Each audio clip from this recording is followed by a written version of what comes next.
Assalamualaikum warahmatullahi wabarakatuh.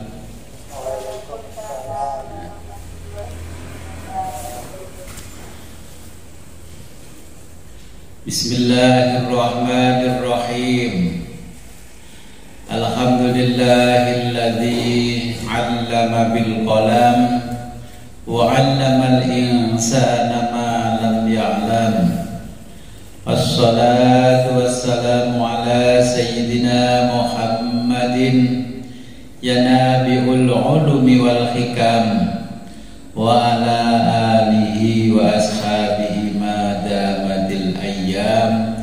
Amma ba'du, la haula wa la quwwata illa billahil aliyyil azim. Alhamdulillah, pada malam hari ini kita diberikan kenikmatan yang sangat luar biasa oleh Allah Subhanahu wa ta'ala, sehingga kita bisa kembali ngaji kitab Bidayatul Hidayah. Sebagaimana biasa, sebelum kita mulai pengajian ini, marilah kita berkirim Fatihah terlebih dulu kepada junjungan kita baginda Nabi besar Muhammad sallallahu alaihi wasallam. Ila hadratin Sayyidina Muhammad sallallahu alaihi wasallam wa ala alihi wa ashabihi wa ahli baitihi al-kiram. Al-Fatihah. A'udzubillahi minasyaitonir rajim. Bismillah. Iyyaka na'budu wa iyyaka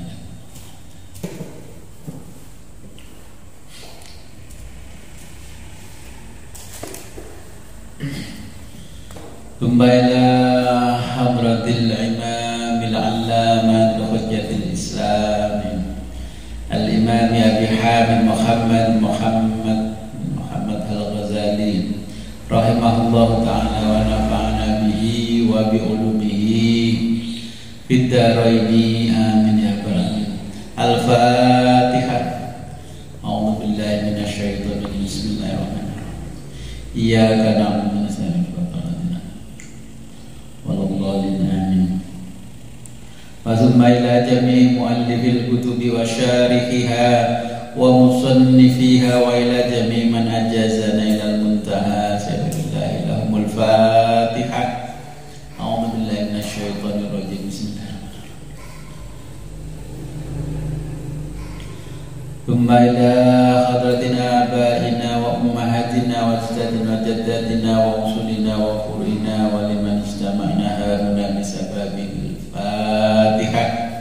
A'udzu billahi minasyaitonir rajim. Bismillahirrahmanirrahim. Iyyaka na'budu wa nasta'in shiratal ladzina an'amta 'alaihim. Amin.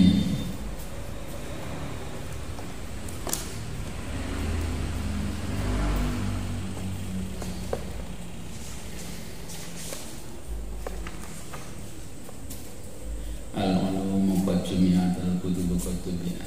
Yassarallahu al-Qur'ana 'alaina wa 'ala ni'matihi wa qarrabana kullal 'ainin.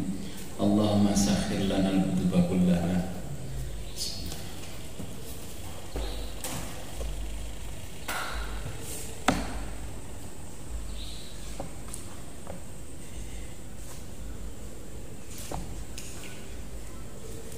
Sampai al-khalatus saniyatun ibu.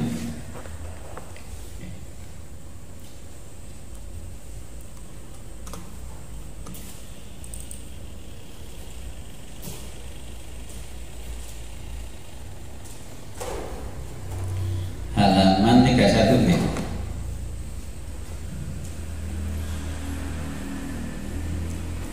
Bismillahirrahmanirrahim. Al-khalatus saniyatu. Al-khalatu keadaan, as-saniyatu kedua.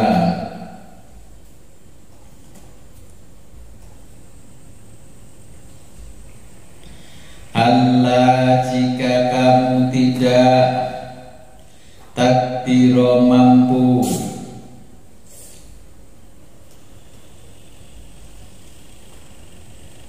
ala itu tahsili menghasilkan ilmu an-nafi'i yang bermanfaat fit dini dalam agama,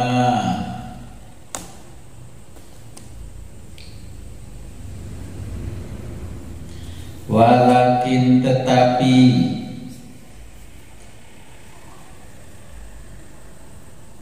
tastaghilu kamu bisa menyibukkan diri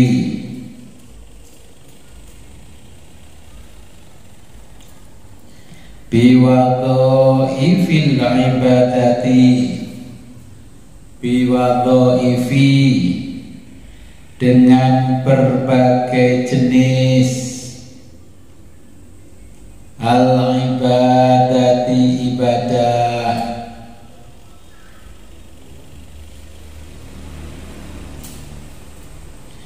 minal dzikri seperti zikir,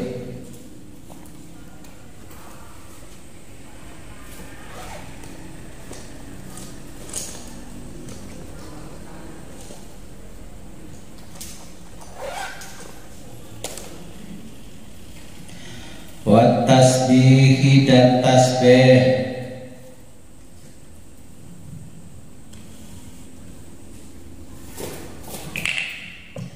wal qiraati dan membaca Al-Qur'an, was sholati dan sholat,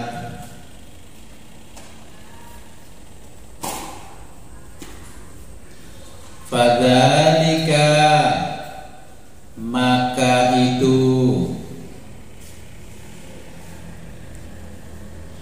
min darajatil abidina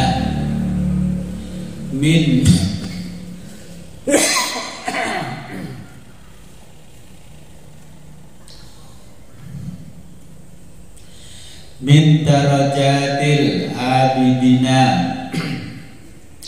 min adalah darajatil abidina, darajati tingkatan al-abidina ahli ibadah,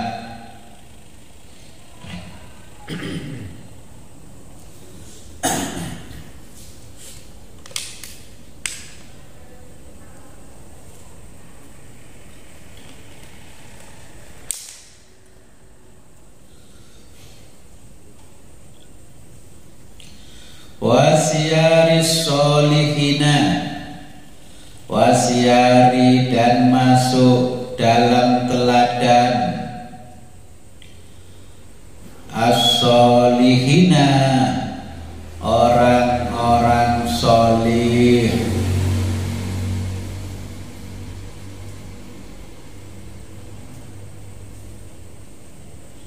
watakunu dan kamu aidon juga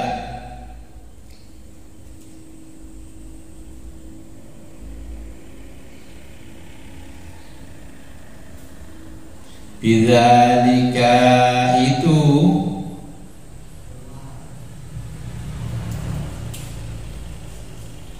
minal faizina, mina termasuk al-faizina orang-orang sukses,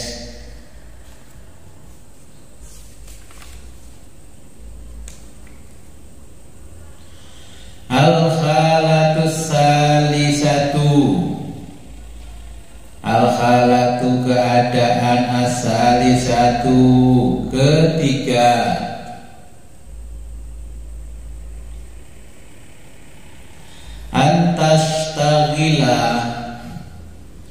antastagila kamu menyibukkan diri bima dengan hal-hal,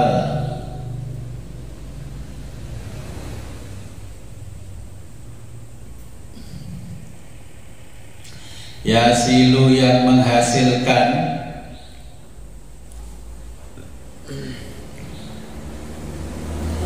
minhu manfaat,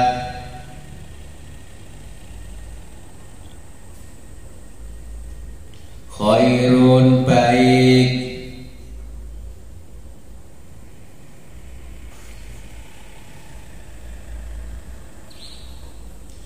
ilal muslimina,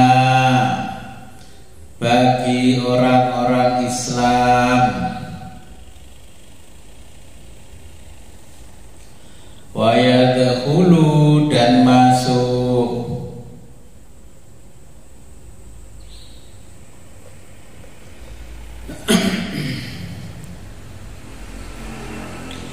bihi, dengan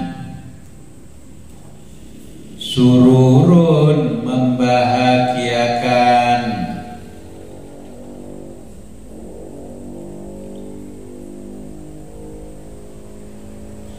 alal qulubi, pada hati,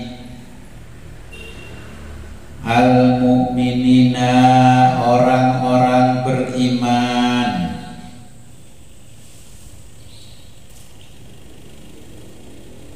atau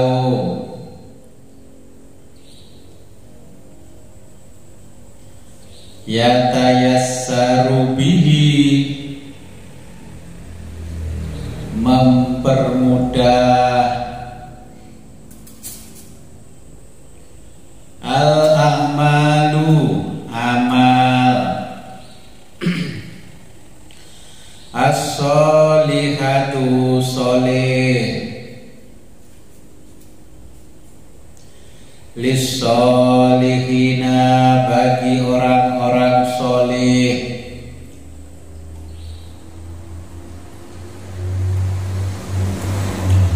kahidmati, seperti berkhidmat. Berkhidmat itu kalau bahasa Jawa ngawulo.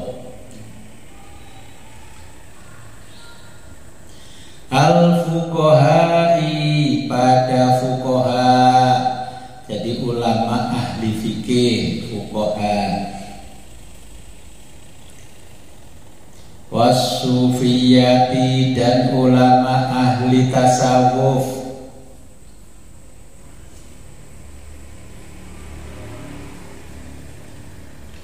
Wa ahli dini, dan ulama ahli ad-dini, agama.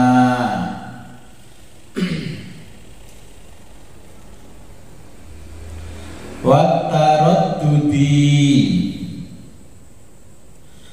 taraddudi, dan ikut ke sana kemari. Wa taraddudi, dan ikut ke sana kemari. Fi asgholihim, fi, dengan asgholihim, kesibukan mereka. Mereka kembali pada fuqaha, pada ahli tasawuf dan ahli agama. Merekanya ulama. Wassa'i, dan berjalan keliling. Fi it'amil fuqara'i, fi, dengan it'ami, memberi makan.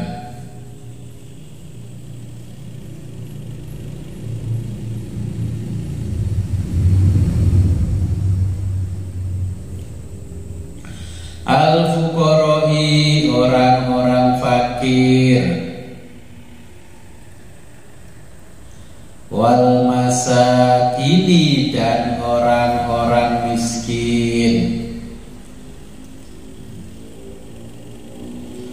Wat taraddudi, dan ikut ke sana kemari, atau dereaken, ini kalau orang Jawa, ikut mondar mandir ke sana kemari. Mislan, seperti alal mardo pada orang sakit,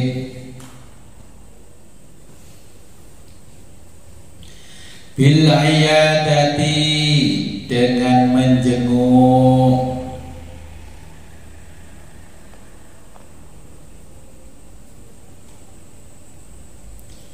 wa ala dan untuk atau pada, wa alal janaizi dan untuk janazah, bitasyi'i dengan mengiringi ke makam, fa kullu dzalika maka semua itu afdalu lebih utama,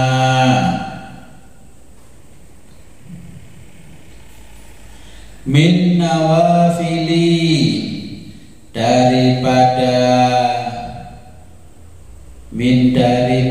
an-nawafili ibadah sunnah. Fa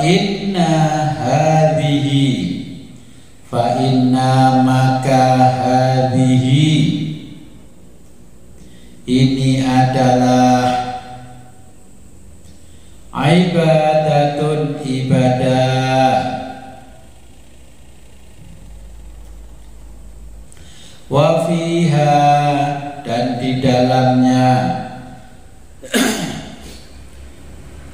rifqun berbuat baik, lil muslimina pada orang-orang Islam.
Ya, saya jelaskan dulu.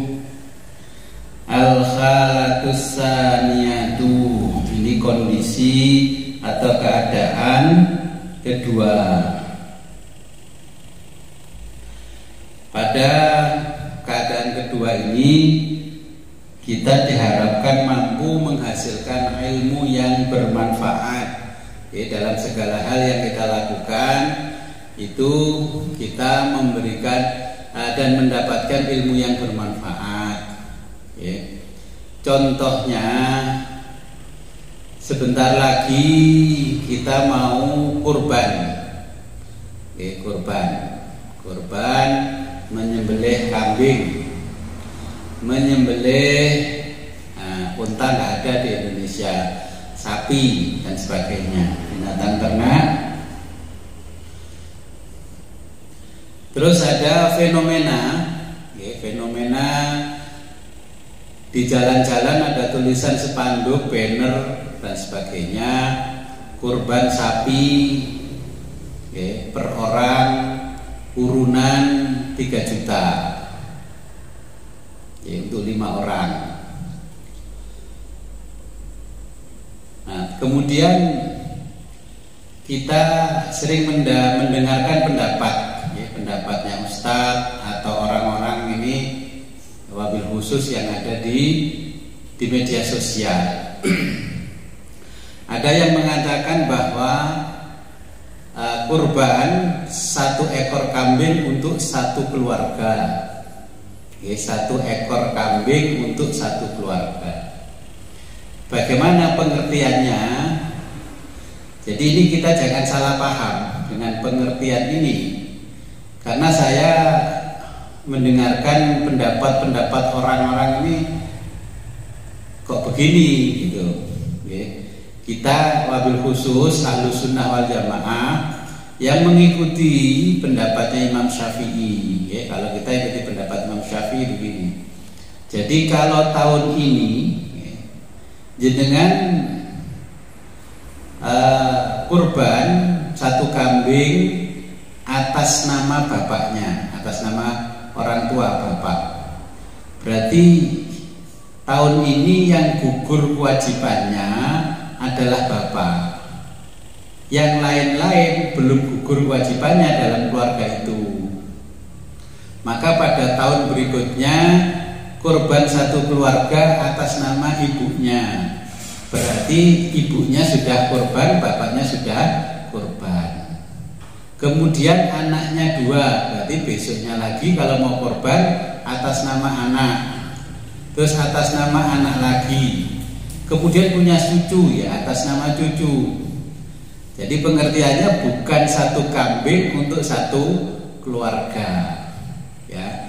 Jadi kita mengikuti pendapatnya Imam Syafi'i karena kurban ini merupakan ibadah sunnah muakkadah, ya, sunnah yang mendekati wajib. Bukan berarti kita kurban 1 kambing untuk 1 keluarga. Ini pengertiannya begitu. Nabi dulu kurban 1 kambing untuk dirinya, kemudian untuk keluarganya dan untuk umatnya.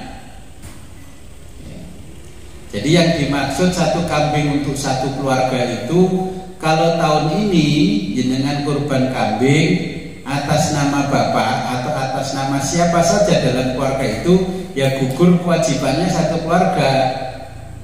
Artinya yang gugur yang sudah kurban, yang belum kurban belum gugur. Maka di tahun berikutnya adalah orang yang belum kurban yang kita kurbani. Nah, inilah memahami ilmu yang bermanfaat.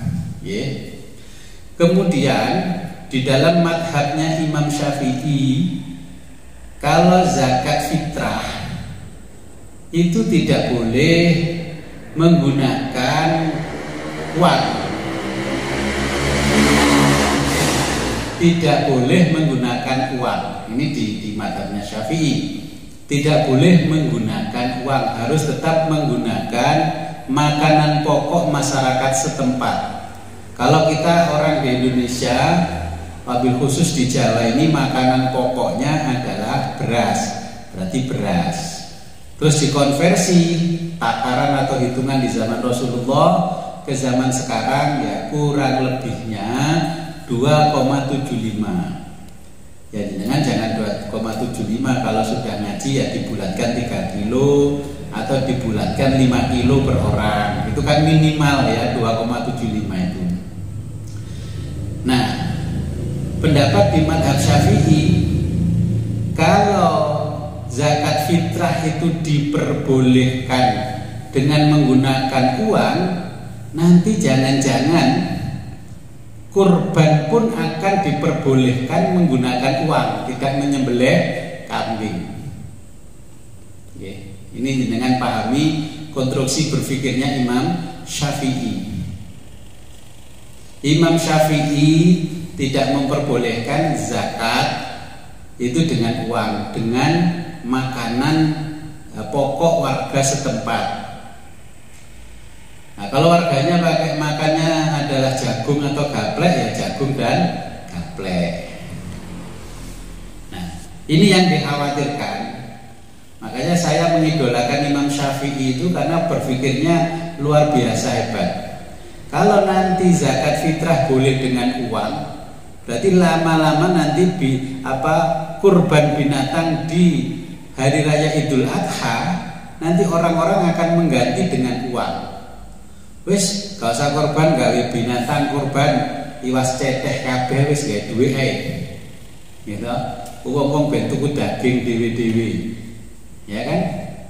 Kalau zakat fitrah dengan uang kan terus orangnya disuruh beli beras sendiri-sendiri, itu pengertiannya. Ya seharusnya kalau kita memberi uang, nih ini zakat saya 30.000, oke. Jangan beli beras sendiri, ini saya kasih ongkos beli berasnya 10.000, kan harusnya begitu.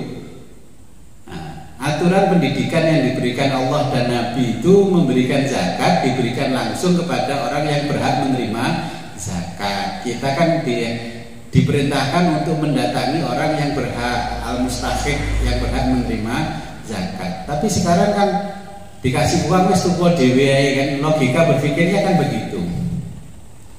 Ya kalau memang nyuruh orang miskin yang membeli beras zakat, ya kasih ongkos transport 5.000 atau 10.000 biar dia beli sendiri. Akhirnya kan keutamaan zakat itu tidak ada, ya, karena kita ganti uang, orangnya disuruh beli sendiri. Dan kita beranggapan bahwa itu kewajiban kita sudah gugur. Nah, akhirnya zakat ini gaya zakat orang liberal. Oke, orang liberal. Jadi zakatnya orang-orang perlente itu tak kasih duit kamu beli sendiri. Lama-lama kalau itu terus terjadi, nanti lama-lama banyak orang yang tidak paham fikih, wis zakat sing gawe makanan pokok aja boleh menggunakan uang. Sudah sekarang kurban pakai uang aja lah. Oke, kurban pakai uang. Kenapa pakai uang? Ya daripada ribet, kita kan tinggal di kota. Di mana kotorannya kambingnya, kotoran sapinya, ini sudahlah kita urunan uangnya berapa nanti kita bagi ke fakir miskin supaya mereka beli daging sendiri-sendiri. Kira-kira kalau nanti terjadi yang namanya kurban kambing, sapi dan sebagainya diganti uang, ya dengan setuju apa enggak? Wis gak perlu tanya dalil, logika berpikir saja. Wis gak usah beleh. Wis urun duwe ae kon tuku dhewe-dhewe wong nang pasar. Kan makna kurban itu kita disuruh mengkorbankan binatang yang terbaik dipersembahkan untuk Allah. Kan harus nyembelihnya itu yang paling penting, bukan dagingnya. Ya. Nah nanti lama-lama akan berpikir, karena sudah nggak paham fikih, ya orang nggak pernah ngaji fikih, akhirnya nanti ada ulama yang ya, ulama bodoh, akhirnya membolehkan kurban di hari raya Idul Adha ini dengan uang. Wedhus piro regane wedhus? Oh wedhus regane 2,5 juta sing poel. Ya sudah, itu panitia kasih 2,5 juta. Akhirnya panitia juga nggak mau ribet. Akhirnya panitia bagi-bagi uang, kemudian orang yang berhak menerima daging itu suruh beli sendiri. Nah, beli daripada beli angel-angel bos, saya beli yang sardenan aja bos, yang daging yang sudah dikemasi, ya daging kalengan. Oke. Nah ini yang dimaksud oleh Imam Ghazali. Kita supaya belajar ilmu nafi', ilmu yang bermanfaat. Pasti nanti kalau anak cucu kita besar akan tanya pada kita, Mbah, boleh nggak Mbah kurban itu diganti dengan uang Mbah? Karena kan zakat fitrah sudah boleh diganti dengan uang. Nah kalau kita tidak belajar ilmu fikih ala madzhabil arba'ah, maka kita nggak akan ketemu dengan konstruksi berpikir seperti ini.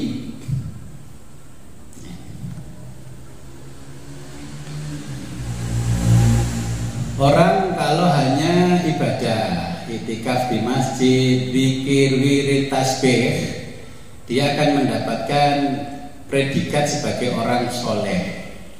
Nah, orang kalau sudah dianggap soleh oleh orang lain, pasti akan dianggap alim. Ternyata hanya soleh saja tidak alim.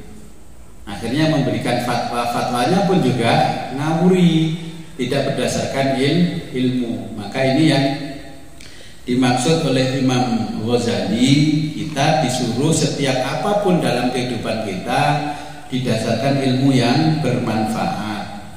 Ilmu bermanfaat. Nanti lama-lama orang ngaji sudah berkurang. Karena ngaji tidak bersanad. Ketika ngaji Bismillahirrahmanirrahim, alama yasa, karena dia tidak pernah mendatangi ulama, hanya mendatangi Mbah Google, Mbah YouTube, hanya membeli kitab-kitab di toko, tapi tidak pernah ditaskeh kepada orang demi ilmu yang bermanfaat, sehingga alif lam mim itu dibaca alama. Kan tidak salah itu. Bunyi alif lam mim dibaca alama tidak salah. Itu dibaca alif lam mim itu karena sanadnya Nabi diajari malaikat Jibril, alifnya dibaca alif lam mim, dan panjang pendeknya pun mengikuti ijazahnya malaikat Jibril.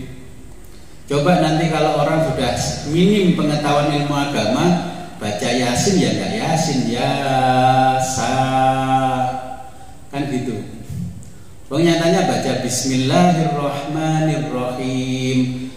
Di speaker-speaker itu apalagi di kota ya Bismillahirrahmanirrahim. Jadi hak dibaca hak ya. Ya itulah makanya tidak mendapatkan ilmu nafi', ilmu yang bermanfaat. Kemudian fadzalika min darajatil abidin. Ya begitulah kata Imam Ghazali, derajatnya ahli ibadah. Mikir ibadah tapi gak gelem ngaji. Yaitu kemana-mana ibadah, subuh wis cepet-cepet tangi, zuhur gak pernah telat, sholat 5 waktu, tapi sama sekali tidak pernah nambahin ilmu.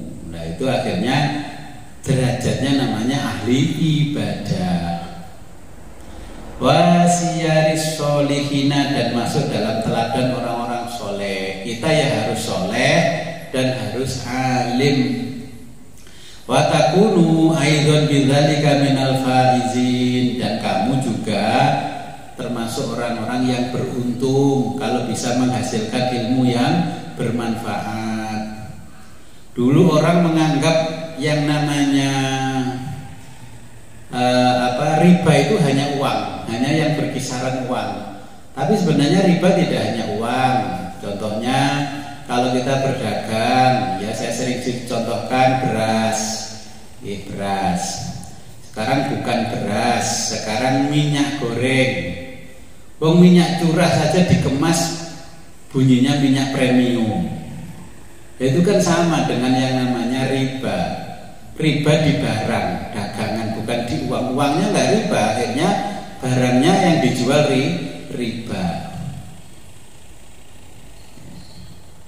Jadi makanya ini Imam Ghazali menekankan antastagila bima yasilu minhu khairun ilal muslimin.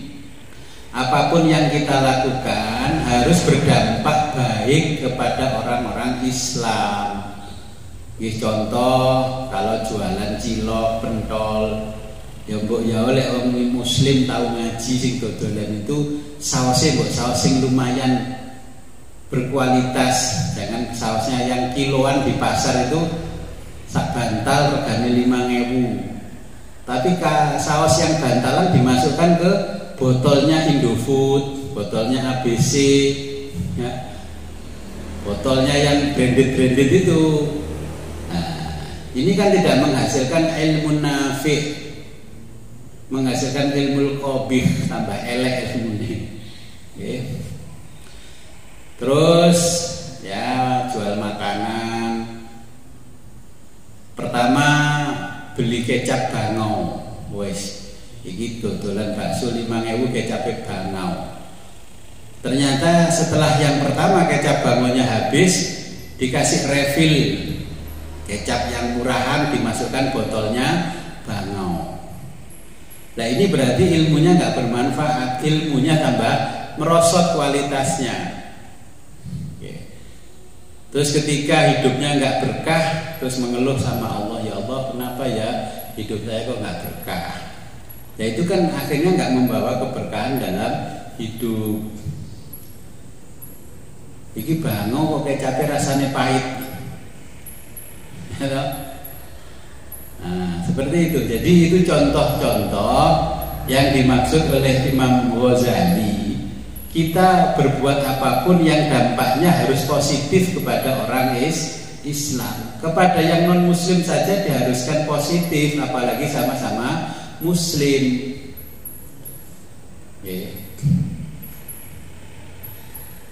Wa yadkhulu bihi sururun ala qulubil mu'minin. Kalau kita menjalankan hidup ini berdasarkan ilmu yang bermanfaat, dampaknya kepada hati kita itu pun rasa bahagia.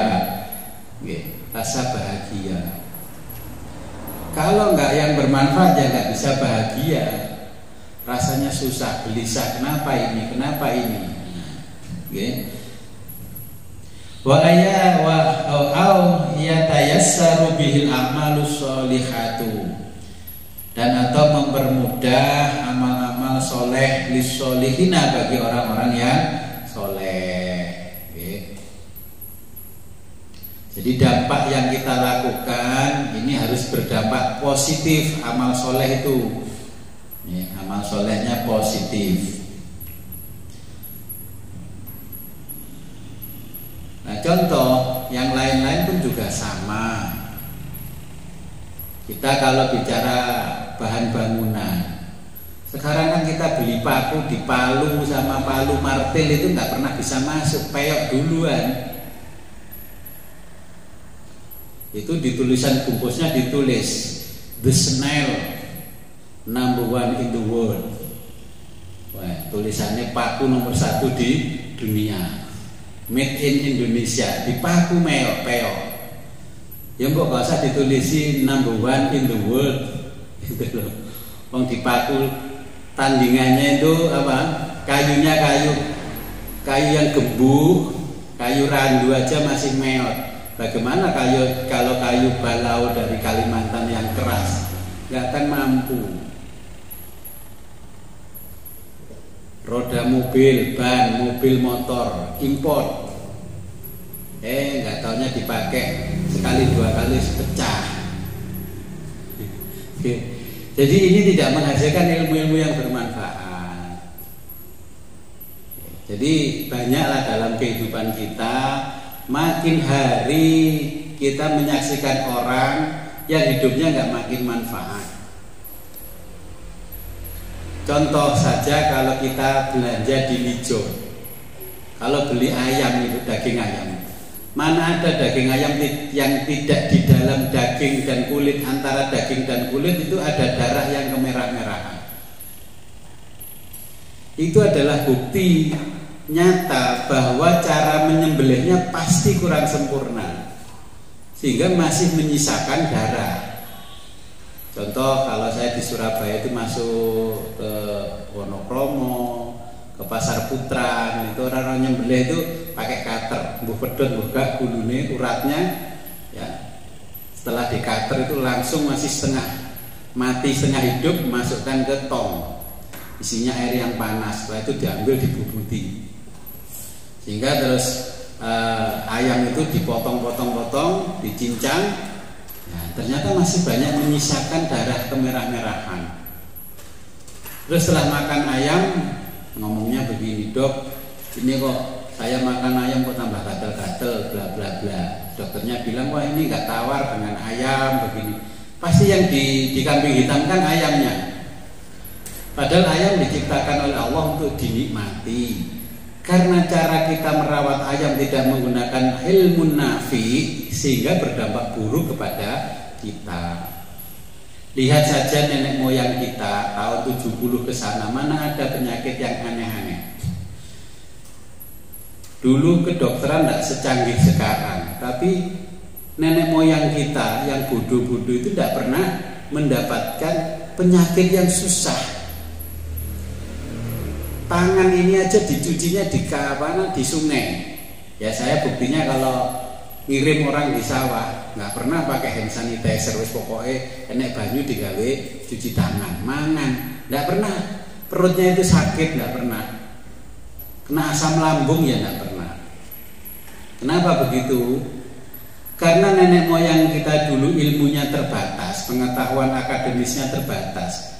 Tapi beliau-beliau itu sangat patuh dengan agamanya. Kalau agama melarang ya wis gak dilakoni. Kalau agama membolehkan ya bolehlah, makan minum boleh. Kalau orang sekarang kira-kira itu diharamkan masih cari dalil pembenarannya boleh dimakan, nah, boleh diminum dan sebagainya. Dulu orang mandi di sungai nggak ada yang gudikan, nggak ada yang gatel. Sekarang mandi dengan air keran malah sekarang banyak orang yang kena penyakit kulit dan sebagainya. Jadi sebenarnya kalau kita bicara kitab ini, kita nggak butuh ilmu pengetahuan yang luar biasa. Pokoknya apa kata agama dilarang ya sudah, jangan ditanyakan penjelasan ilmiahnya. Contohnya seperti nenek moyang zaman dulu, pengetahuan akademisnya itu sangat terbatas, tapi beliau-beliau nggak pernah sakit, nggak pernah ini, nggak pernah itu. Karena apa? Apa yang disampaikan agama nggak boleh ya sudah, nggak akan dilakukan. Yang dibilang haram nggak akan dimakan, nggak akan dilakukan. Dibilang makruh saja nggak akan dilakukan, apalagi haram. Jadi inilah yang dilakukan oleh orang-orang terdahulu. Karena apa? Orang terdahulu itu kalau belum punya kesempatan mempelajari al-ilmun nafi, ya, nenek moyang kita dulu khidmah kepada al-fuqaha was-sufiyah wa ahliddin. Berkhidmat, ya, ngawulo kepada para kiai, para ulama, ya, supaya untuk mendapatkan ilmu pengetahuan agama yang cukup. Sekarang kan sebenarnya ngawulo ke kiai nggak usah datang ke kiai. Ngawulo begini kan jarak jauh saja sekarang sudah cukup untuk menambahkan ilmu nafi. Ya. Adanya medsos ini juga rahmatan lil alamin. Ya, dengan sekarang ngaji nggak perlu datang ke sini, sudah bisa bertatap muka dengan saya, mendengarkan suara saya, juga bisa ngaji dengan interaktif. Jadi berkhidmah. Nah ini juga jadi penyakitnya orang zaman sekarang. Contoh yang berada di organisasi besar seperti NU, Muhammadiyah. Lek cek dadi pengurus NU atau Muhammadiyah itu bendino cek nang kantore NU, kantore Muhammadiyah. Engko lek gak dadi pengurus plus gak tahu ngurusi NU ni. Akhirnya umatnya kececeran di mana-mana. Ya saya sering mengingatkan teman-teman yang berorganisasi. Kowe mbiyen sewegep berorganisasi nang NU. Apapun acaranya. Kenapa setelah tidak terpilih? Karena mungkin tidak terpilihnya juga karena sudah 2 kali terpilih ya nggak boleh dipilih lagi. Setelah itu tidak pernah berkunjung sama sekali. Bahkan kalau ada kegiatan-kegiatan keagamaan ya sudah nggak pernah lagi terlibat. Nah, ini juga disindir oleh Imam Ghazali, ya, khidmatil fuqaha wa sufiyah wa ahliddin. Jadi nggak mau berkhidmah lagi. Apalagi kalau berorganisasi terus tidak bisa menguntungkan pribadinya, malah mau teko. Padahal niatnya berorganisasi itu untuk menjaga kehormatan agamanya. Ya, tapi les gak jadi pengurus gak belum teko. Ke baju muslimin muslimat ya nggak mau. Nah ini yang dimaksud oleh Imam Ghazali. Wa taraddudi fi ashghalihim. Nah, ikut ya, ke sana kemari dengan kesibukan para ulama itu hanya numpang terkenal. Bahasanya anak sekarang cuma pansos, ya, panjat sosial toh. Bahasanya orang tahun 80 itu golek keramat gandul keramatnya Mbah Yai. Ya. Sekarang kan banyak orang pansos itu, ya, panjat sosial dengan terkenal, ya, banyak follower dan sebagainya. wassa'i dan berjalan keliling sana kemari fi it'amil fuqara. Jadi sampai memberi makan orang fakir miskin ini harus dengan ilmu nafi. Sekarang lagi ngetren kalau di tempat saya Jumat berkah. Ya, saya juga di mana-mana kok juga Jumat berkah.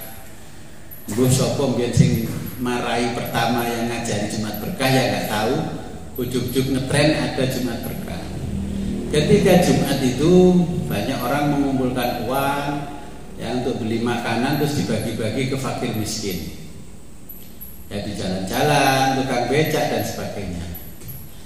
Apa yang saya lihat, Jumat berkah dengan membagi makanan seperti yang disampaikan oleh Imam Ghazali, it'amil fuqara wal masakin, itu adalah perbuatan yang luar biasa baik. Tapi yo mbok yo oleh bagi makanan aja pecel tumpang gitu loh. Jadi kalau dikasihkan pagi sarapan ditunda sarapan jam 9 sama yang terima itu kan nggak mampu bertahan. Boyo kalau bagi kepada Pak Becak dan sebagainya, orang yang nyapu jalan, ya makanannya dikemas baik dengan kotak supaya makanannya nggak cepat basi. Ya yang dibagi harus yang berkualitas. Kalau di Kediri kan ada makanan khas namanya pecel tumpang. Yang bojo pecel tumpang. Pecel tumpang itu kalau sudah disajikan harus segera dimakan. Nah itu niatnya baik tapi nggak dibarengi dengan ilmu. Kalau dibarengi dengan ilmu, kalau memberikan makanan, ya makanan itu ya paling nggak mampu bertahan sampai jam 1, jam 2 siang. Nah ini yang niatnya Jumat berkahnya malah nggak membawa berkah karena amal ibadahnya tidak disertai dengan ilmu. Kemudian watarot dudi mislan alal marbo, mondar mandir ikut kesana kemari ulama mislan ya seperti alal marbo, besuk orang sakit. Ya kalau besuk orang sakit, apa sih yang harus kita siapkan? Karena dia sakit, rata-rata kan saya perhatikan kalau jenguk orang sakit gawa buah-buahan, apel merah, anggur merah, macam-macam. Lha kok ya koncone lek sehat iku ditukokno anggur merah. Ora kok lara ki anggur merah iku logikanya di mana? Ya jelas gak doyan loh yang sakit itu. Yang enak itu yang jaga orang sakit. Karena kita ngaji ilmu nafi, kalau kita besuk atau mengunjungi orang sakit, nggak usah dikasih anggur merah, nggak usah dikasih apel merah dan sebagainya, dikasih saja uang mentahan. Ya mungkin nanti bisa untuk tambah-tambah beli obat apa itu. Ya. Jadi boleh bawa anggur merah untuk si penjaga orang sakit, yang merawat sakit. Ya, tapi yang sakit pun juga harus kita kasih. Dengan ilmu nafi bawain uang. Jadi kebanyakan orang jenguk tetangganya, temannya, saudara sakit, oh enak-enak panganan nih. Dibelikan roti Holland Bakery, sak kerdus 200.000 terus diopo, gak manfaat.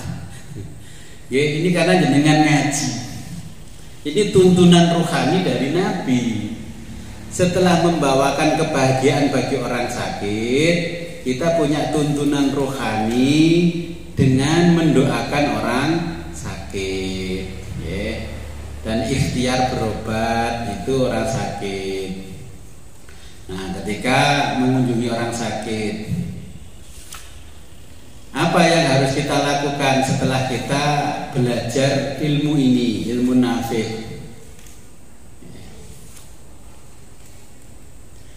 Nah, kita ketika mengunjungi orang sakit, selain memberi dukungan moral, spiritual, ya kita juga harus mendoakan.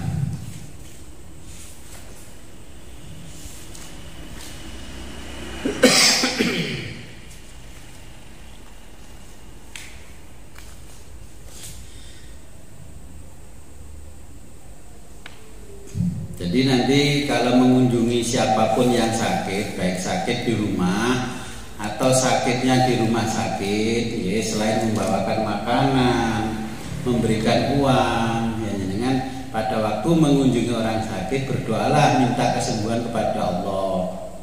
Doanya begini, Allahumma rabban nas adhibil ba'sa isfi antas syafi la shifa illa shifa'uk shifaan la yughadiru saqama.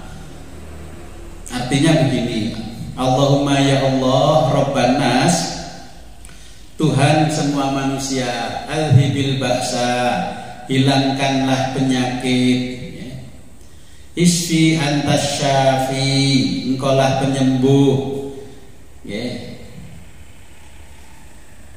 sembuhkanlah karena engkau adalah sang penyembuh. La shifaan illa shifa'uk, tiada kesembuhan melainkan kesembuhan darimu.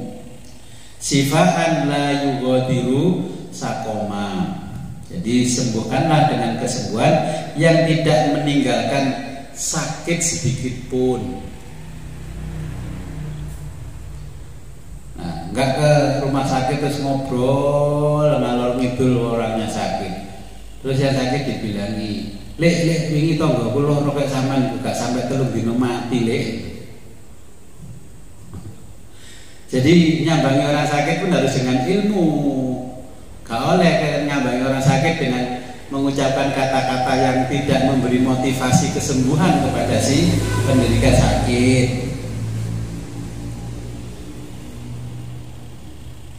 Nah, kalau orangnya sakit terus badannya panas terus, nah makanya kita mendoakannya Bismillah, Bismillah, Bismillah. A'udzu bi'izzatillah wa qudratihi min syarri ma ajidu wa ukhadir.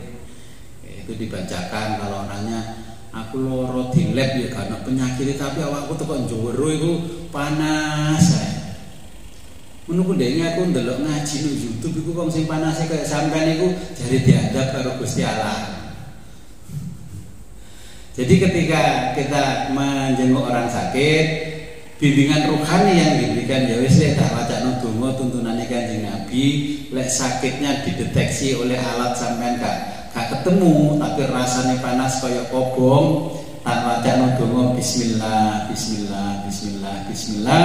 A'udzu bi'izzatillah wa qudratihi min syarri ma ajidu wa ukhadir. Ini dibaca 7 kali. Ini hadis riwayat Muslim. Yang tadi hadis riwayat Bukhari Muslim yang Allahumma rabban nas itu.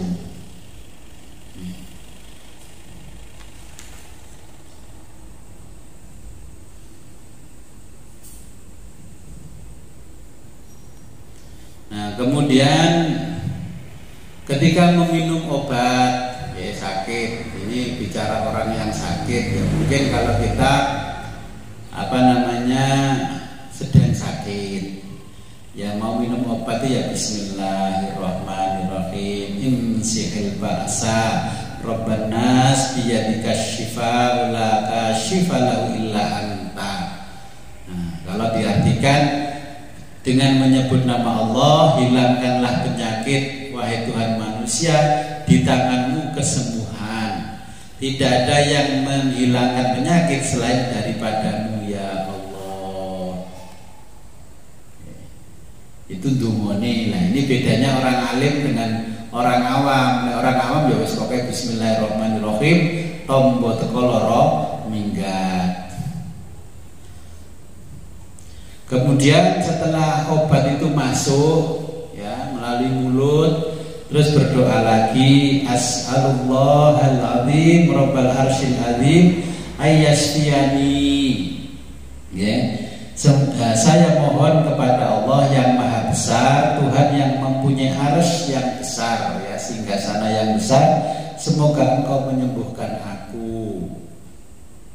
Ya, nanti tuntunan-tuntunan rohani ini bisa saya tulis di satu buku saku nanti untuk catatan jenengan. Kalau ada yang sakit, mungkin dirinya sendiri sakit, oh ini ada doa cara minum obat begini, oh minum obatnya begini. Setelah obat itu masuk ke tubuh kita membaca apa. Nah ini memang tuntunan rohani juga harus kita pelajari. Ketika sakit nggak mengeluh, ya Allah kena apa to iki lara kok gak waras-waras iki wis 6 wulan. akhirnya nggak betah sakitnya Gus. Kula menemulan Gus sakit mboten waras-waras Gus, napa Gus, napa enten sing salah kenapa kula Gus. Nah, kalau sudah diberi sakit itu kita disuruh sabar oleh Allah ya, dengan kesabaran dan ketenangan. Apa yang dibaca tuntunan rohaninya hasbunallah atau hasbiyallah wa ni'mal wakil, Rabbana afriq alaina sabran wa tawaffana muslimin. Jadi ini tuntunannya, ya Allah yang maha mencukupi aku dan sebaik-baik yang melindungi aku. Ya Allah Tuhan kami, curahkanlah kesabaran dalam hati kami dan jadikanlah kami mati dalam keadaan Islam. Lewis lorone kok saja angel warase ya dengan berdoa seperti itu.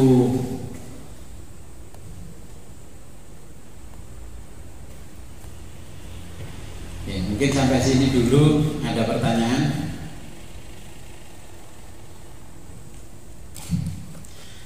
Jadi itu tuntunan-tuntunan rohani juga.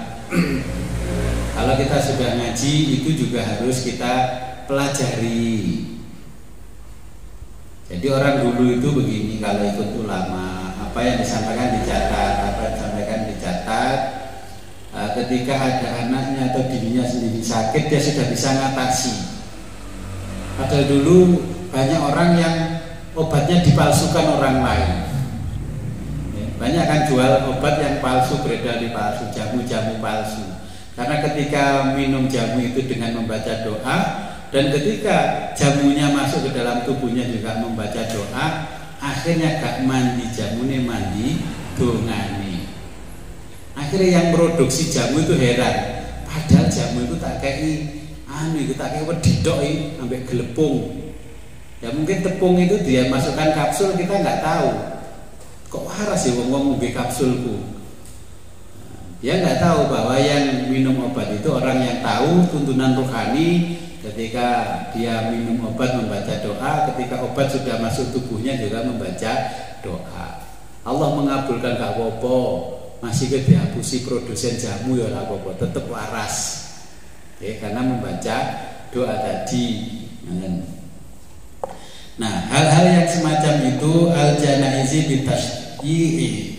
Berikutnya kalau sudah paham ini semua, makanya kalau ada tetangga teman yang meninggal, kita dianjurkan mengikuti sampai ke makam, ke kuburan, sampai selesai dimakamkan baru kita boleh pulang. Nah, hal-hal yang seperti itu faqullu dzalika afdalu minan nawafil. Apa yang kita lakukan dari hal ilmu nafi itu lebih utama daripada ibadah sunnah dengan sholat malam 100 rakaat. Sholat-sholat yang lain itu kalah dengan begini. Jadi ini ibadah sosial itu lebih tinggi nilainya daripada ibadah ritual. Ibadah ritual ya sholat-sholat 5 waktu, kemudian sholat sunnah yang mengiringi 5 waktu, sholat duha, sholat malam, sampai 100 rakaat. Tapi orangnya nggak peduli sesama. Itu artinya orang hanya beragama, tidak paham dengan Tuhannya. Ini ciri-ciri orang yang akan merugi di akhirat. Dia hanya memahami agama tapi tidak berketuhanan.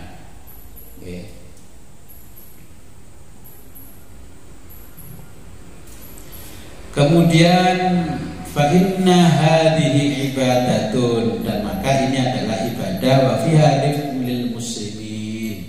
Ibadah-ibadah yang membuat senang hatinya orang-orang Islam. Sehingga dengan gembiranya hatinya orang-orang yang berada di sekitar kita, mereka mendoakan kita, sehingga karena doa mereka ilmu kita manfaat, harta kita manfaat, anak cucu kita ya dapat manfaat dari ilmu ini. Ya punya anak cucu nggak gopok, gampang sakit, menter, sehat. Nah, ini yang dipesankan oleh Imam Ghazali. Mungkin sampai sini ada pertanyaan.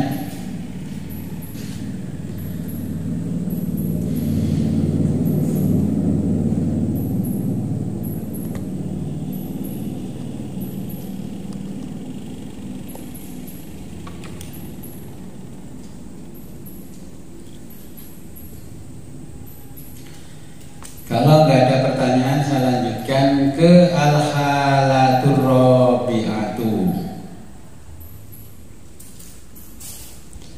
Al-halatur rabi'atu, keadaan keempat.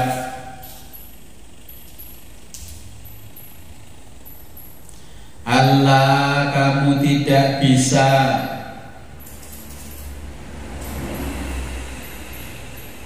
takwa melakukan ala dzalika. Allah, takwa kamu tidak bisa melakukan ala dzalika, hal di atas.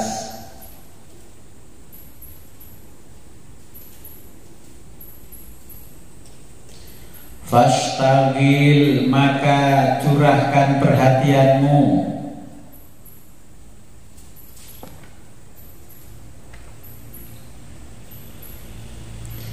bihajatika, pada kebutuhanmu,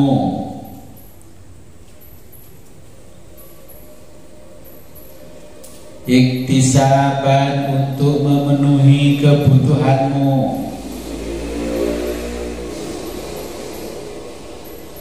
ala nafsika, ala pada nafsika, dirimu, atau ala iyalika, pada keluargamu, ala pada iyalika, keluargamu,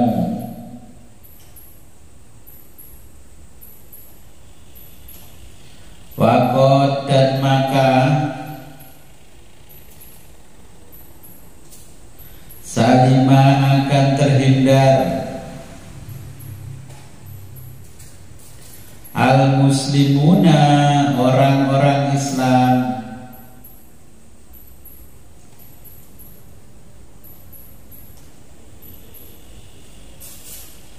minka, dari perbuatan burukmu,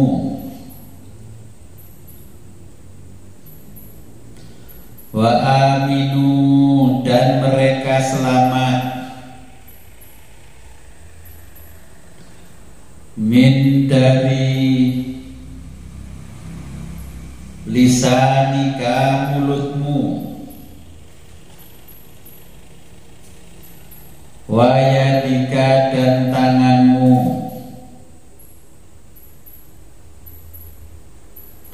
wa salima, dan akan selamat,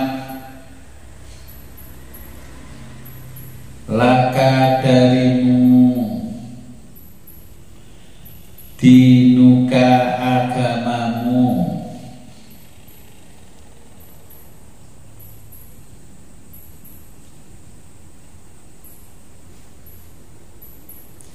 idza, jika kamu, lam, tidak, tartakib, melakukan, maksiatan, kemaksiatan,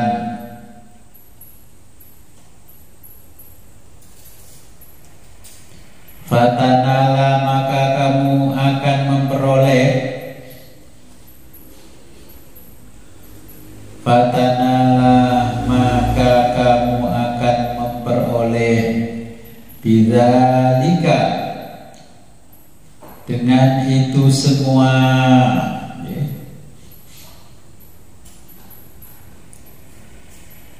darajat, derajat, ashabil yamini, ashabul yamin.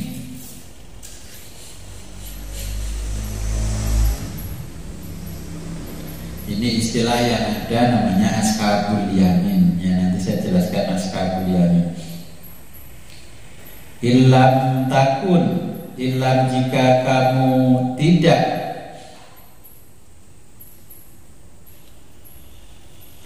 takun, bisa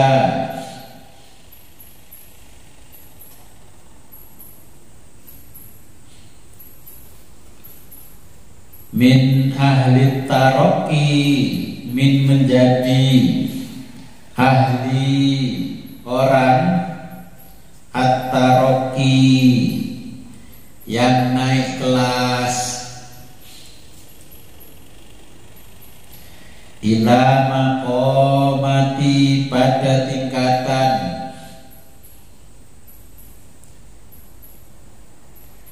as-sabiqina, as-sabiqin atau as-sabiqun.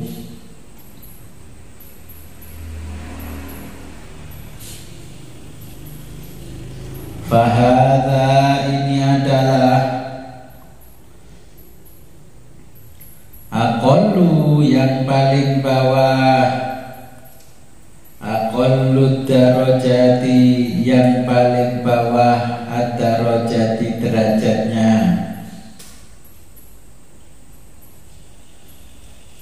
fi maqamatid dini, fi dalam maqamati, tingkatan, ad-dini, agama,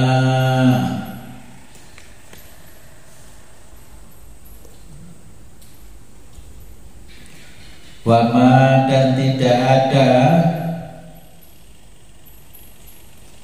ba'da hadza, ba'da setelah, hadza tingkatan itu,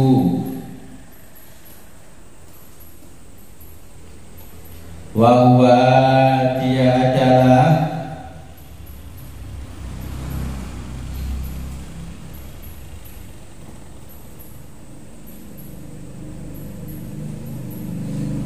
min, dari atau termasuk, maroti'i syayatini, maroti'i, perilaku atau karakter, syayatini, syayatini setan,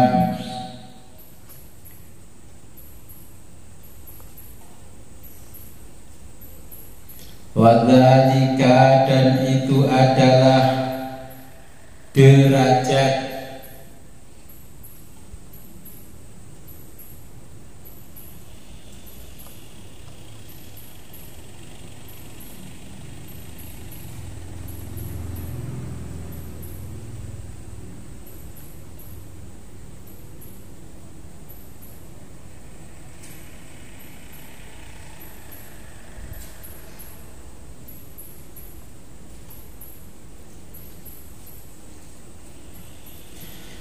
bi antastagila, menyibukkan diri,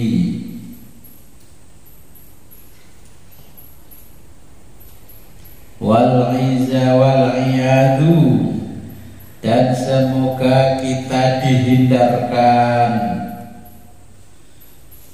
billahi, oleh Allah,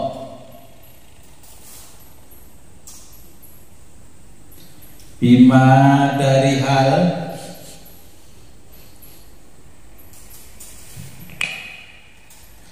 yahdimu, yahdimu, yang meruntuhkan, dinaka, agamamu,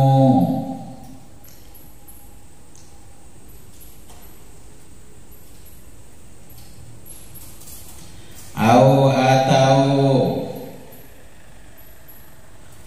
tu'dhi bihi, menyakiti, abdan, seorang hamba, min ibadillahi ta'ala, min, dari ibadillahi, hamba-hamba Allah Ta'ala, Allah Ta'ala,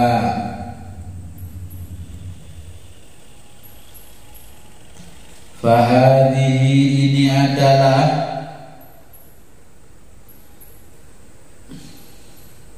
rutbatul halikina, rutbatu, tingkatan, al-halikina, orang-orang yang rusak,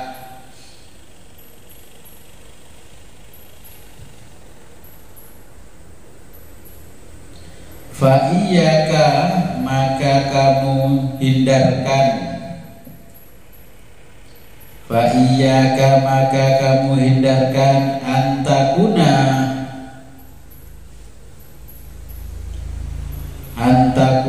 darimu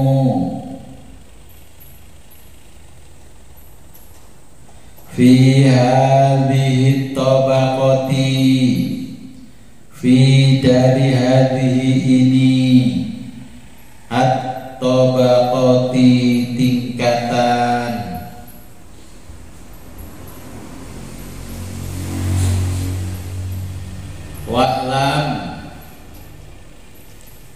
Wa'lam dan ketahuilah annal abda bahwa seorang hamba fi haqqi dari sisi dinihi agamanya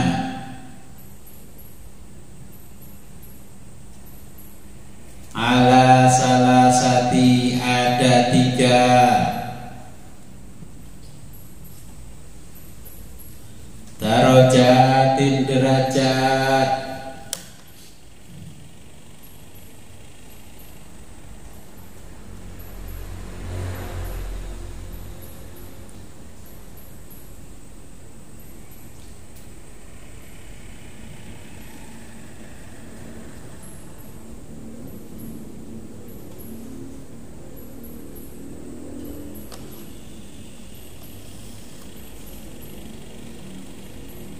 Imma ada kalanya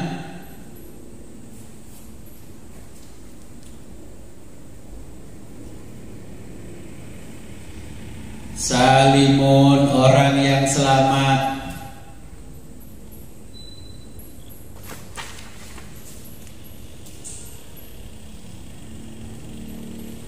wa huwa yaitu al-muqtasiru yang hidupnya hanya ala untuk adai melaksanakan al-faraidhi ibadah fardu,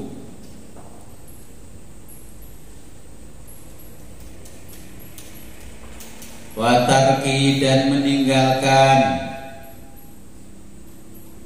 al-ma'asi kemaksiatan,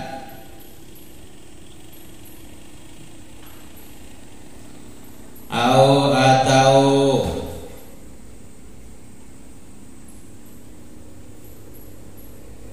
robihun orang yang beruntung,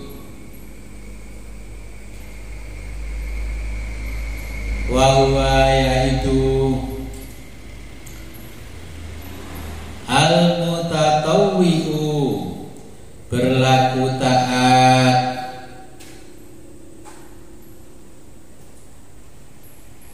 bil kurubati dengan mendekatkan diri kepada Allah,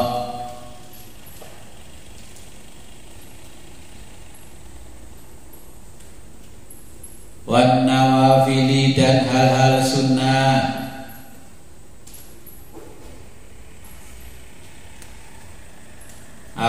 atau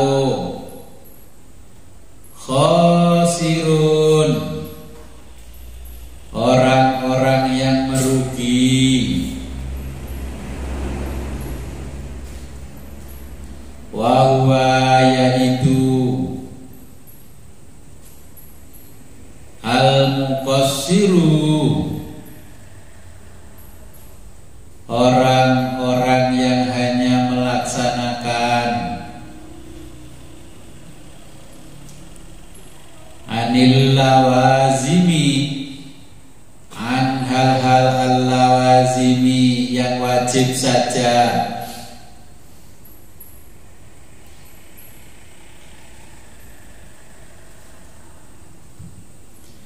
Fa'ilam takbir, fa'ilam jika kamu tidak takbir mampu, antakuna untuk menjadi robihan, seorang robih dalam kurung orang yang beruntung. Fajtahid, maka berjuanglah,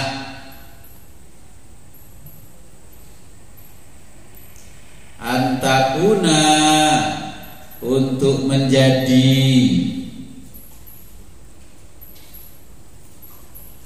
saliman, seorang salim atau orang yang selamat.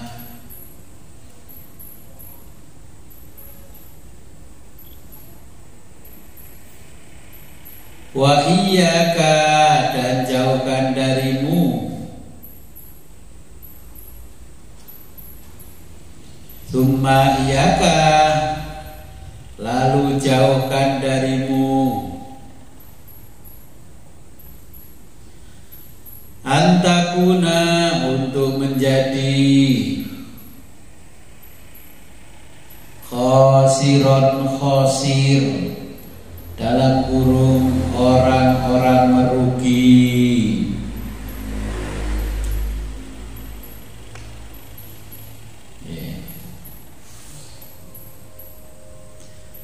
Nah, ini saya jelaskan dulu ya.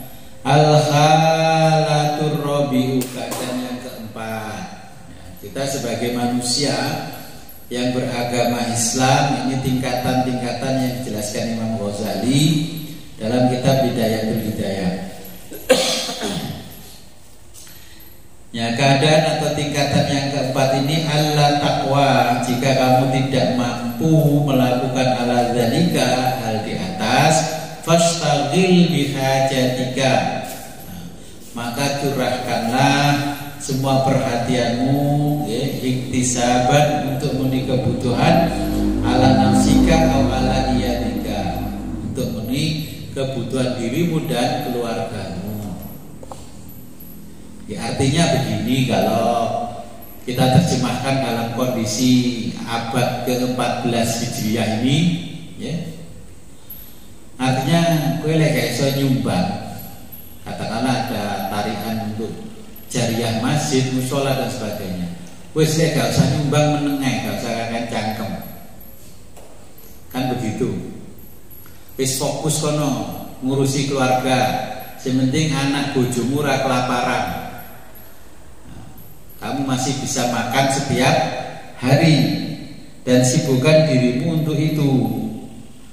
Faqad salimal muslimuna minka, daripada yani, kata Imam Ghazali, sing penting wong-wong Islam ku selamat teko awakmu. Artinya apa? Ketika bicaranya juga menyejukkan hati. Orang ngomong, ngomongnya medotno gulu, kalau orang Jawa bilang kan begitu. Nah, daripada begitu wis meneng, wa aminu min lisanika, dan orang-orang Islam ini selamat dari mulutmu. Ya, nggak pernah nyinyir. Sekarang memang nggak nyinyir secara langsung, kadang nyinyirnya di media sosial. Ya sama saja, ini hanya beda tempat saja. Wa yadaka, dan tanganmu, wa yuwasalima laka dinaka. Jadi selamat orang lain itu bertetangga denganmu ya nyaman, aman, sejuk ya. Makanya ini Imam Ghazali menjelaskan kepada kita ya, sebaik-baik orang Islam itu orang yang berada di sekitarnya selamat ya, tenang dari lisan kita, dari tangan kita, dia nggak was-was. Kalau bisa seperti itu berarti kita juga akan menyelamatkan agama kita. Kan sering gak enak itu kita dengar orang begini, iku Pak Kaji, Bu Haji ngomong cerewet, padahal kaji bolak-balik. Nah, orang akhirnya standarnya kajinya, bukan standar moral agamanya. Iku wis umroh bolak-balik pancetai. Kan begitu. Nanti standarnya itu bukan pribadi orang, standarnya agamanya. Contohnya begini, iku jilbaban berukut, kok ya open BO nang hotel dan sebagainya. Akhirnya disalahkan agamanya, bukan pribadinya. Ketika ada orang salah, yang disalahkan agamanya, salahkan pribadinya, kan gitu. Contoh begini, saya pengalaman jadi guru, mulai SMP SMA, ya pengalaman jadi guru. Guru itu memang nasib paling gak enak. Lek muridnya males, gurune kon obrak-obrak nggak malas. Muridnya lek gak sekolah, prei gurune tetap mengawasi. Tapi orang kalau profesinya selain guru, contohnya dokter, lek pasien ini males ngombe obat, minum obat itu males, dokternya nggak disalahkan. Ya. Ada dokter gigi kunjungan ke sekolahnya anak-anak SD, SMP, TK, PAUD, ya memberikan pelajaran bagaimana menggosok gigi yang baik, menggunakan pasta gigi yang baik. Tapi kalau anak-anak nggak mau gosok gigi, dokternya nggak dimarahi. Tapi kalau guru, anaknya nggak ngerjakan PR dimarahi, nilai rapotnya jelek dimarahi. Nah, sama seperti itu.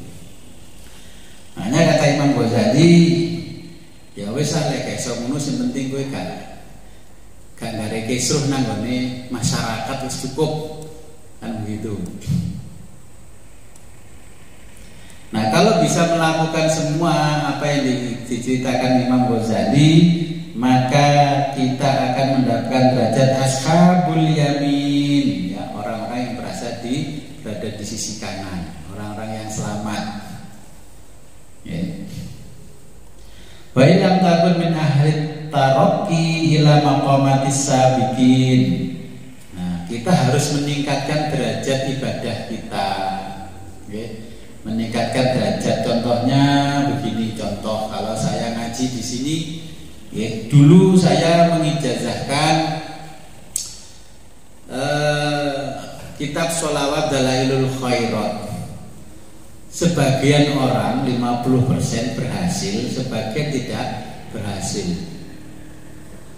Yang berhasil kegembiraannya melebihi segalanya, sampai enggak ingat sholawatnya. Ingat manfaat sholawat, sehingga berhasil ya nggak ingat segalanya. Terus ketika orang ngaji kitab Sholawat Dalailul Khairat itu, ya sekali itu ngaji, sisanya nggak pernah ngaji lagi. Pokoknya wis oleh ijazah ngamalno ngaji. Nah, padahal di situ ada satu fadilah yang luar biasa besar. Kalau kita nggak bisa membaca Sholawat Dalailul Khairat itu sesuai dengan yang diajarkan guru kita, ya, yang satu hari per hizib nggak bisa. Katakanlah ketika sibuk, di situ kita bisa hanya membaca Allahumma sholli ala sayyidina Muhammad wa ala ali sayyidina Muhammad sholatan takunu laka ridha wa lahu jazaan wa li haqqihi adaan. Nah, itu kalau di kitab yang saya terbitkan itu halaman 78 yang saya cetak itu, ya, di Al-Hizbur Rabi'u fi Yaumil Khamis. Nah, itu paragraf dari 1, 2, 3. Jadi itu ada sholawat, ya, kalau dibaca tanpa putus 35 kali, Allahumma sholli ala sayyidina Muhammadin wa ala ali sayyidina Muhammadin sholatan takunu laka ridha wa lahu jazaan wa li haqqihi adaan. Nah, ini dibaca 35 kali. Dibaca 35 kali, nggak boleh putus, sekali duduk baca itu 35 kali. Nah, apa manfaatnya? Karena bertambahnya ilmu tentang sholawat. Ini sholawat yang paling pendek dan bisa menyamai dengan sholawat satu kitab Dalailul Khairat. Nah, itu kan karena ngaji. Jadi kan banyak orang wis pokoknya oleh ijazah wis gak ngaji mana diwocoy. Ya, tapi nggak tahu rahasia per halaman ini ada rahasia apa, per hizib ada rahasia apa. Ya, akhirnya nggak bisa meningkatkan ibadahnya melalui sholawat. Fahadha aqallu darajati fi maqamatid din. Ya paling enggak pokoknya ngerti sholat 5 waktu bagaimana dan syarat rukunnya bagaimana, wis cukup, dan itu adalah serendah-rendah derajatnya orang beragama. Nyatanya faktanya di lapangan banyak orang yang menjalani budaya Islami tapi sama sekali tidak paham dengan agamanya. Ini kata Imam Ghazali, ya wis gak apa-apa, tapi itu derajatnya dalam agama adalah yang paling rendah. Fabada dzalika fahuwa min maratibis syayatini. Lek wis ngono kuwi, kalau sudah begitu nanti derajatnya akan derajat setan yang muncul. Wa dzalika bi antas ghila bi antas ghila wal iyadu billah. Kalau sudah begitu, kamu mohonlah perlindungan kepada Allah bima yahdimu bidinaka, dengan hal yang akan meruntuhkan agamamu. Jadi maksudnya begini, sekarang lagi ngetren.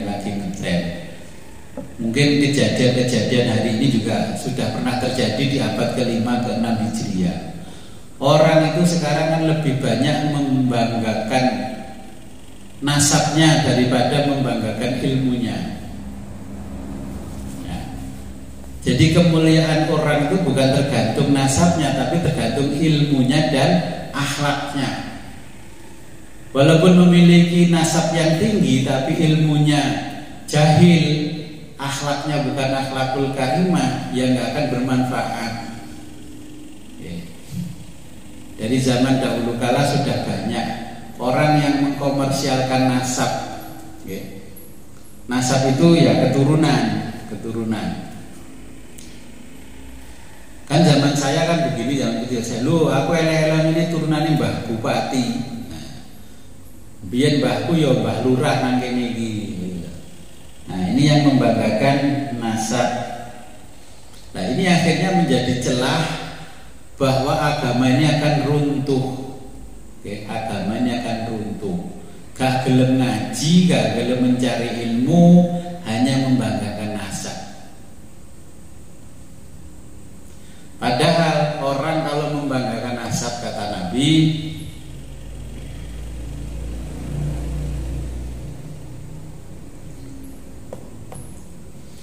ada hadisnya Nabi pernah bersabda. Jadi An Sa'd bin Abi Waqqas. Jadi Nabi mengatakan anna wa huwa ya'lamu ya qala. Jadi anna Nabiya sallallahu alaihi wasallam, bahwa Nabi sallallahu alaihi wasallam qala bersabda, man ada ila ghairi abihi. Man barang siapa ada memanggil atau menyebut ila ghairi abihi, selain dari bapaknya. Wa huwa, bahwa dia ya'lamu mengetahui, ya annahu, bahwa orang itu ghairu abihi, ya bukan bapaknya. Fal jannatu, maka surga alaihi, baginya haramun, diharamkan.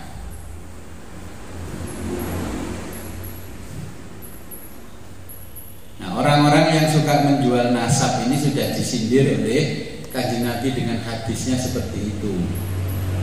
Membanggakan keturunan, ya sudah disindir. Nabi mengatakan al ulama'u warasatul anbiya. Jadi pewaris para nabi itu adalah ulama, orang yang alim. Walaupun punya derajat tinggi nasabnya, kalau tidak alim ya nggak jadi pewarisnya para nabi. Mergo nggak ngalim tapi meganel, akhirnya orang lain menuntut dia untuk tes DNA dan sebagainya, terus mencak-mencak. Ya kalau memang bener-bener nasabnya nasab yang tinggi, ya nggak perlu risih lah itu kalau disuruh tes DNA. Katakanlah kita begini, ele-ele ini aku turunannya Mbah Ngampel, kan begitu. Nah, terus orang lain tidak percaya, wis tes DNA aja lah, kamu turunannya Mbah Ngampel. Ya saya mau tes DNA dengan syarat kamu bisa membangunkan Mbah Ngampel di Surabaya. Nah, akhirnya kan ngawuri, nggak ada dasarnya. Sedangkan orang lain ingin meneliti secara ilmiah kebenarannya. Nah kalau benar ngapain harus risih? Ini yang sudah disindir oleh Imam Ghazali. Yang semacam itu orang-orang yang akan meruntuhkan agamanya, ya, meruntuhkan agamanya. Dan jujur saja kita ini orang Jawa. Orang Jawa itu dari masa ke masa gampang kepencut, ya, gampang kepencut. Kenapa gampang kepencut begini kalau namanya gampang kepencut? Ketika ada orang ngaji, nah, kiai ini dewi no kampung padahal ngalim, itu hal biasa. Wah, tapi nanti kalau ada orang wajah Cina mualaf ngaji, wasi ngajinya gak teteh, wes teko geruduk-geruduk. Kayak ada artis yang baru hijrah, ya, dulunya rocker, tiba-tiba sorbanan pakai imamah ngaji. Yang datangi itu banyak. Makanya ini orang Jawa sampai dijajah Belanda 350 tahun ini, karena cirinya orang Jawa itu gampang kepencut. Ono wong sorbanan, jubahan, panjang, kowe iki kowe Mbah Wali Kutub. Wabe wis kepencut dengan penampilan luarnya. Ini diingatkan oleh Imam Ghazali, kita gak boleh gampang kepencut. Aurabihun wa wal mutatawwi'u bil qurbati wan nawafil. Jadi kita gak boleh gampang kepencut, ya, dengan penampilan. Kita harus menyikapi apapun dengan ilmu. Maka beragama dengan ilmu itu, ya, akan menjadi alim. Tanpa ilmu akan menjadi radikal. Makanya kita belajar tasawuf ini supaya kita memahami agama dengan ilmu. Orang yang berada di sekitar kita nyaman, dekat dengan kita, ya, non muslim nyaman, yang muslim juga nyaman dan sebagainya. Jadi pesan Imam Ghazali, jangan sampai kita menjadi orang yang merugi. Ya rugi di dunia juga rugi di akhirat, ya. Mungkin ada pertanyaan?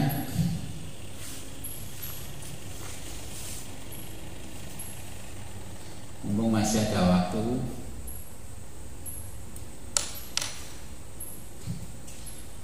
Kalau nggak tanya berarti paham semua, gitu. Ya, alhamdulillah ngaji ada taroki, artinya semakin hari semakin meningkat. Kalau orang alim kan nggak banyak tanya. Nah, kalau banyak tanya berarti belum alim. Tapi ya, jenengan harus mengakui saya harus banyak tanya, jangan malu bertanya, nanti sesat di jalan. Kalau di jalan dunia mungkin gampang baliknya, kalau di jalan akhirat nggak bisa balik. Oke, silakan kalau mau tanya. Apakah karena jenengan berada di tingkatan-tingkatan ini sehingga mau tanya pun nggak bisa? Jadi seorang ahli ibadah, ya, iktikaf di masjid 2 jam, 5 jam.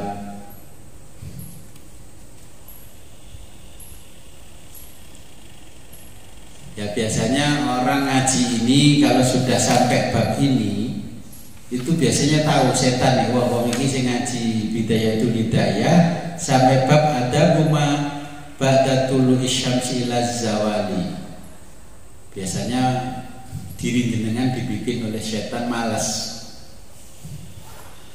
Nah, dari wajahnya kelihatan sing malas berapa, sing gak malas berapa. Loh iya, ini tantangannya setan pasti ini. Ini arek ben gak katek ngalim, tak bodone. Semakin tahu, semakin ngalim, nanti setan gak bisa menggoda kita. Kenapa orang yang soleh saja tidak alim itu lebih sregep ibadah ke masjid, gimana? Ya itu karena gak alim. Ketika beribadah tapi tanpa ilmu, maka pahalanya lebih sedikit. Nah, kalau beribadah dengan berilmu, pahalanya lebih banyak. Makanya setan tidak tidak bergeming untuk menggoda orang yang soleh saja tapi tidak alim. Saya sering ditanya orang, Gus, nah sholat kok cepet Gus? Loh, aku sholat cepet-cepet ku yo ono ngelmune. Ini cerita hadis itu ono sahabat, ya, ada sahabat yang sholatnya cepat. Ditanya sahabat yang lain, kamu kalau sholat kok cepet? Iya, saya mempersiapkan diri sholatnya cepat, biar ketika setan bersiap-siap menggoda kita, sholat kita sudah selesai, jadi setan nggak jadi menggoda kita.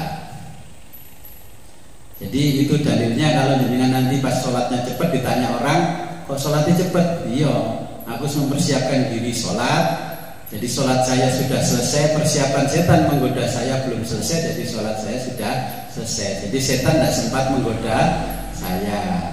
Karena doa-doa dalam sholat saya sudah hafal, semuanya hafal, maka saya cepatkan sholat ini biar tidak digoda setan.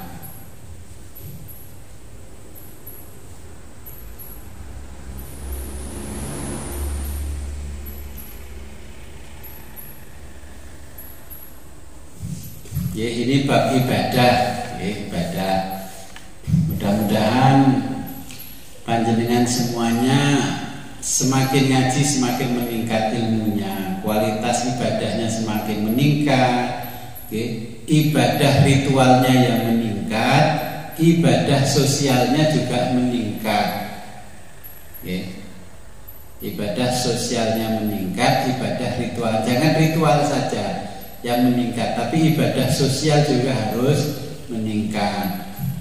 Kepekaan kita kepada lingkungan juga harus meningkat. Oke.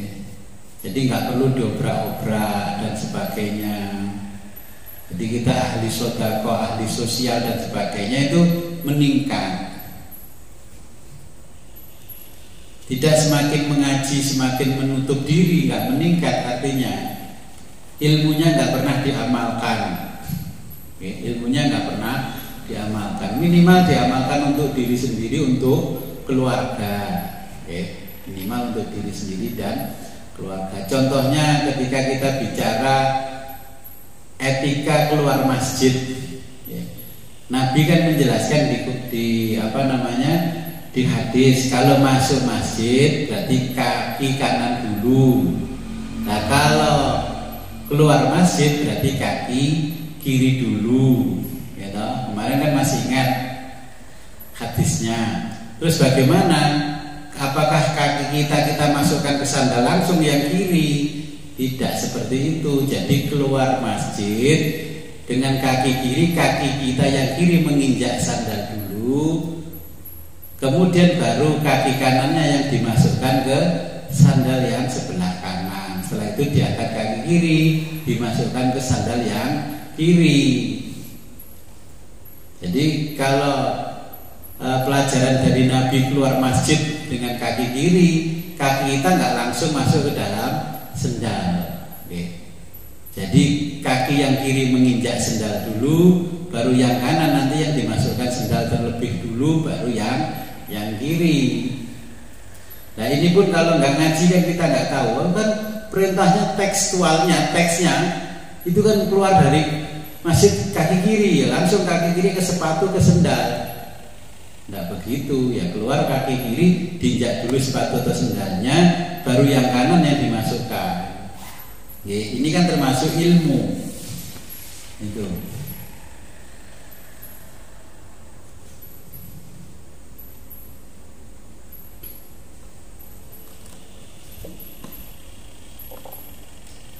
Ya, kalau nggak ada pertanyaan, sebelum kita akhiri, marilah kita berdoa kepada Allah.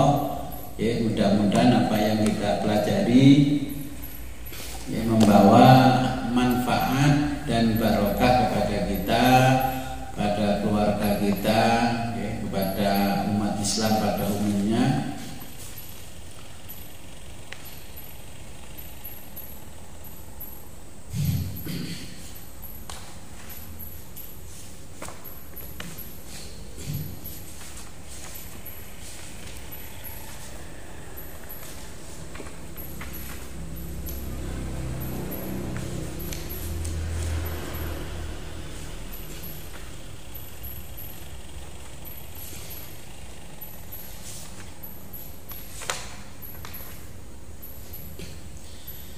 Mari kita berdoa kepada Allah, mudah-mudahan ini memberikan manfaat barokah. Ya. A'udzubillahi minasyaitonirrajim. Bismillahirrahmanirrahim. Allahumma shalli ala sayyidina Muhammad sholatan taj'aluna bihal istiqamah tatba'uhal karamah wa ta'shiruna bi ibadika sholihin bis sa'adati wal karamah fid dunya wal akhirah. Allahumma barik lana fi auladina wa dzurriyyatina wa talamidina wa la tadhurruhum wa la wafiqhum li ta'atika warzuqna birrahum.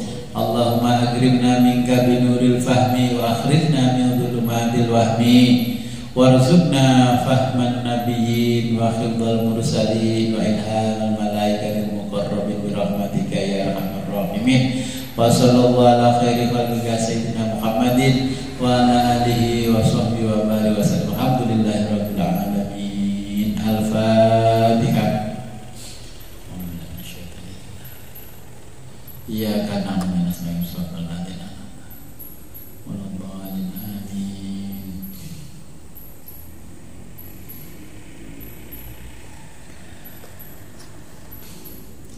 Akhirul kalam, ihdinas siratal mustaqim, wabillahi taufiq wal hidayah, wa ridwal inayah. Assalamualaikum warahmatullahi wabarakatuh.